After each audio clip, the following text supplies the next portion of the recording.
আমি এখন কমলার বাগানে দাঁড়িয়ে আছি। এখানে কমলার বাগানের মালিক নাই। এখন আমি এখানে এই যে এক চাচা, ইনি মালিক নাকি আমি জিজ্ঞেস করবো। চাচা এদিকে, আসসালামু আলাইকুম চাচা। ওয়ালাইকুম আসসালাম রহমাতুল্লাহ বরকাত। এই যে আপনি এই যে লে খুঁজতেছেন, এটা কি করবেন? এটা কি, এটা পাখি খাইছে নাকি? ইল্লা বাবু ওই যে পাখি খায় ফালায় তো। আপনি এখানে কোন অবস্থায় আছেন? আপনি মালিক না আপনি এখানে না কি? আমি পৌরি।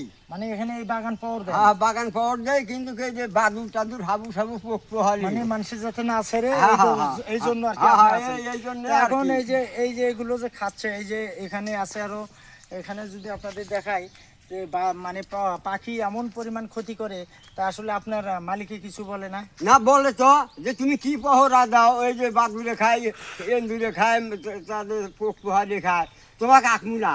এই ধরনের কথা বলে। হ্যাঁ, হ্যাঁ, হ্যাঁ, হ্যাঁ। তা আসলে মানে এই চাচারও একটু মুরব্বী বয়স, আসলে রাত জায়গা, মানে এই ফলগুলো যে পাখিগুলা খায় মূলত বাদুর খায়। আসলে বাদুর কিন্তু রাত্রেই খায় বেশি। হ্যাঁ হ্যাঁ তিনি খায় বেশি। তা এখন দেখা যায় বুড়া মানুষ তো ঘুম জেগে আসলে করতে পারে না আসলে। এই জন্য তার চাকরি নেই, টানাটানি। হ্যাঁ হ্যাঁ হ্যাঁ। তা এখন মনে করেন যে এইগুলো আপনি বাদ দিয়ে আচ্ছা। এখন মোটামুটি রেস্টে যাইতে পারেন। তো আচ্ছা। ভালো থাকবেন সবাই, আসসালামু আলাইকুম।